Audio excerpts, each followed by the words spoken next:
वक्त के साथ साथ जिस तरह मुख्तलिफ खेलों में तब्दीली आई है, उन्होंने इर्तिकाई मनाजिल तय की हैं। इसी तरह कैरम की एक और शक्ल भी सामने आई है, जिसे हम डब्बू के नाम से जानते हैं। डब्बू की इब्तिदा कराची के इलाके खारादर से हुई और फिर देखते ही देखते ये खेल पूरे कराची में फैल गया। डब्बू और कैरम में सबसे बड़ा फर्क उसके साइज का है और इसके खेलने का तरीका भी कैरम से थोड़ा सा मुख्तलिफ है। डब्बू में गोटों का साइज भी बड़ा होता है और गोटों की पॉकेट भी कुशादा होती है और अक्सर गोटे लकड़ी की होती है। यूँ तो कैरम खेलने वालों की तादाद भी कम नहीं, लेकिन आजकल डब्बू ने कैरम के मुकाबले में ज्यादा मकबूलियत हासिल कर रखी है। डब्बू और कैरम में एक बड़ा फर्क ये भी है कि कैरम आमतौर पर घरों में भी खेला जाता है, लेकिन डब्बू क्योंकि साइज में बड़ा होता है इसलिए आमतौर पर डब्बू क्लब या डब्बू खेलने की मखसूस जगहों पर खेला जाता है। डब्बू की तैयारी भी तकरीबन उसी तरीके से की जाती है जैसे कैरम की, लेकिन अब फर्क ये आ गया है कि डब्बू की तैयारी में लकड़ी के बजाय संगे मरमर इस्तेमाल किया जाता है। इसकी वजह ये कि लकड़ी से तैयार करदा डब्बू पर मौसम और माहौल का असर होता था और जल्दी खराब हो जाता था और फिर इसकी मरम्मत भी कराना पड़ती थी और उस पर पॉलिश भी। मार्बल लकड़ी से महंगा है, लेकिन मार्बल सदाबहार है, इस वजह से लोग बाग इसी को यूज करते हैं। अमूमन सर्दियों के अंदर ना लकड़ी का होता है ना, उसके नीचे आग जलानी पड़ती है ताकि लकड़ी अपनी लेवल रहे, नहीं तो लकड़ी फूल जाती है, नमी लगने से लकड़ी फूल जाती है, इसीलिए मार्बल इस्तेमाल किया जाता है। मार्बल में यह है कि वो एक पत्थर है, उसको तो आप सर्फ भी वॉश कर सकते हैं, सब साफ सुथरा हो जाता है। इसमें पॉलिश की लाजमी जरूरत पड़ेगी, उसमें कोई पॉलिश की जरूरत नहीं है। यही वजह है कि वक्त के साथ साथ लकड़ी के डब्बू बनना बंद और अब तकरीबन खत्म होकर रह गए हैं। जो डब्बू हैं उनके मालिकान इस पर खासी रकम खर्च करके इन पर पॉलिश वगैरह कराते रहते हैं। लकड़ी के डब्बू की मरम्मत और पॉलिश के लिए सबसे पहले डब्बू की रगड़ाई की जाती है, उसके हर हिस्से पर लापी भरी जाती है और इस पर बने नक्शो निगार को दोबारा संवारने के बाद पॉलिश कर दी जाती है। आपने तैयार होने से पहले देखा था इसकी क्या कंडीशन थी, पुरानों को रिपेयर करके इसकी ये कंडीशन आती है पॉलिश के बाद। बिलाशुबा कराची में डब्बू कैरम के मुकाबले में ज्यादा खेला जा रहा है। यही वजह है कि इसकी तैयारी भी ज्यादा होती है। डब्बू में संगे मरमर के इस्तेमाल ने इसके आए दिन खराब होने और पॉलिश वगैरह कराने की झंझट से जान छुड़ा दी है, क्योंकि संगे मरमर पर गर्मी सर्दी का असर नहीं होता और मैला हो जाने पर इसे बआसानी धोया जा सकता है। संगे मरमर का डब्बू बनाने के लिए सबसे पहले संगे मरमर से बनी सिलों की कटाई की जाती है।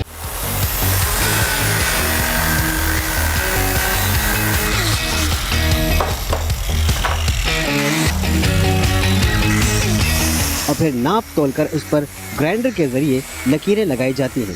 इन लकीरों की मदद से इसका मरकज़ मालूम किया जाता है और फिर जहां निशानात लगाने या डिज़ाइन बनाने की ज़रूरत होती है वहां ग्राइंडर की मदद से खुदाई कर दी जाती है।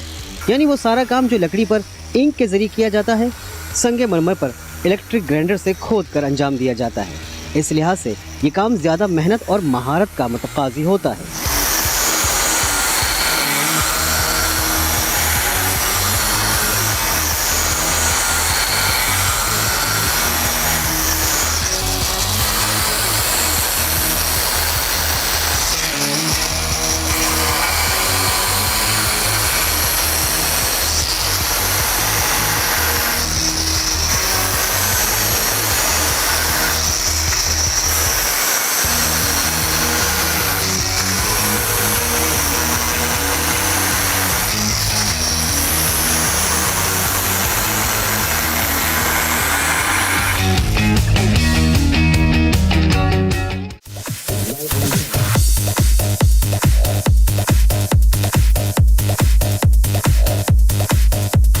ग्राइंडर के जरिए बनाए गए डिजाइन में रंग भर दिया जाता है।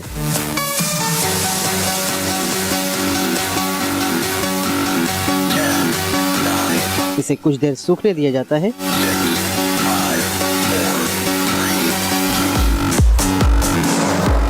और सूखने के बाद इसकी घिसाई का काम शुरू हो जाता है, जिसमें कई अक़साम के पत्थरों का इस्तेमाल किया जाता है। इस दौरान पानी की भी बड़ी मिकदार इस्तेमाल होती है। इसमें 4 किस्म की भट्टियाँ चलेंगी, 1 2 3 4, ये 4 किस्म के इसमें मार्बल चलेंगे। उसके बाद ये कंप्लीट होगा। घिसाई होने के बाद इसे फाइनल टच दिया जाता है। इस अमल को नमदा लगाना कहते हैं। नमदा लगाना दरअसल पॉलिश ही का अमल होता है, जिससे संगे मरमर में चमक आ जाती है। ये काम मुकम्मल होने के बाद अब संगमरमर की शीट पर बने इस डब्बू को मुकम्मल करने के लिए इसके फ्रेम की तैयारी का अमल शुरू हो जाता है।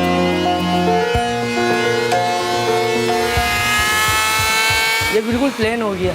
अब हम इसकी टिपाई करेंगे। टिपाई फिटिंग की होती है। वो जैसे पौना इंच ना मार्बल के अंदर जाएगा ये बॉर्डर। 4-4 इंच साइडें छोड़ के पॉकेट का साइज़ 4.5 छोड़ दें। लकड़ियों को मतलूबा लंबाई चौड़ाई में लाने के बाद मशीन के जरिए इंतहाई महारत से खांचे बनाए जाते हैं ताकि न सिर्फ फ्रेम के मुख्तलिफ हिस्से एक दूसरे से जुड़ जाएं बल्कि संगमरमर भी इसमें फिट कर दिया जाए। कटिंग वटिंग सब कर दी हमने, चूल्हे काट दिए और उसके टग निकाल दिए। 4 पाए होते हैं ना। अब हम इसकी फिटिंग करेंगे। फिटिंग का मरहला खासा मुश्किल और मेहनत तलब होता है। धीरियाँ डाल दी हैं इसमें। अब सिर्फ फ्रेम बन गया है।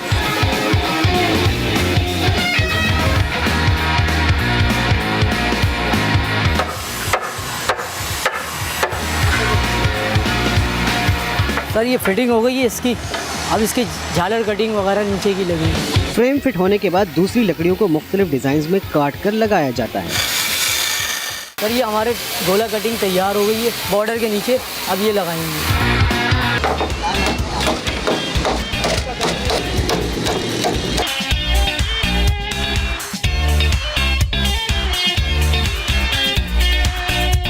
अब ये मतलब इसकी लापी हो चुकी है। ये 10 मिनट तक सूखेगी, फिर इसकी घिसाई होगी, फिर इस पर कलर चढ़ाया जाएगा।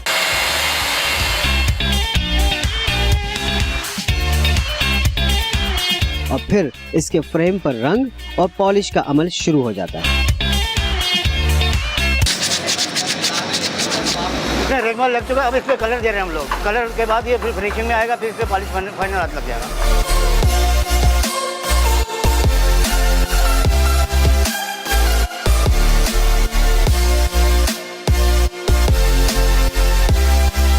अब इसके बाद मतलब ये दाने का एक हाथ लगेगा। ये डिजाइन हो चुका है इसका। अब पॉलिश का एक हाथ लगेगा, फिनिशिंग हो जाएगा ये।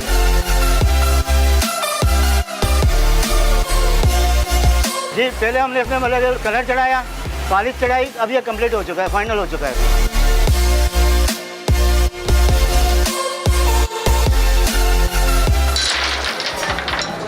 डब्बू गो के दुनिया के दीगर ममालिक या पाकिस्तान के दूसरे हिस्सों में नहीं खेला जाता, लेकिन कराची में बहुत सी जगहों पर डब्बू खेलने का बाकायदा इंतजाम होता है। कराची के इलाके बहादुराबाद में एक बड़ा डब्बू क्लब है जहां 26 डब्बू रखे हुए हैं, जिनमें रोजाना सैकड़ों अफराद खेलने आते हैं। एक अच्छा सेफ एनवायरनमेंट मिला हुआ है यहाँ पे। एक से एक अच्छा प्लेयर बैठा है। सब अपनी गेम जो है ना भरपूर तरीके से खेलते हैं आप। इस मशीनी दौर में जबकि जिंदगी खुद मशीन बनी हुई है, उमूमी खेलों के अलावा इंडोर गेम्स का रिवाज भी कम होता जा रहा है, जबकि डब्बू मोहल्ले की सतह पर एक दूसरे से मेल जोल का जरिया थे। YouTube पर गूगली न्यूज देखने के लिए youtube.com की सर्च बार में गूगली न्यूज टीवी टाइप करें। गूगली न्यूज के पेज पर सुर्ख रंग के सब्सक्रिप्शन वाले बटन पर क्लिक करना ना भूलिए। YouTube पेज पर अपलोड होने वाली वीडियोस से बाखबर रहने के लिए बेल आइकन पर क्लिक कीजिए। आपको हर नई वीडियो के बारे में नोटिफिकेशन मौसूल हो जाएगा।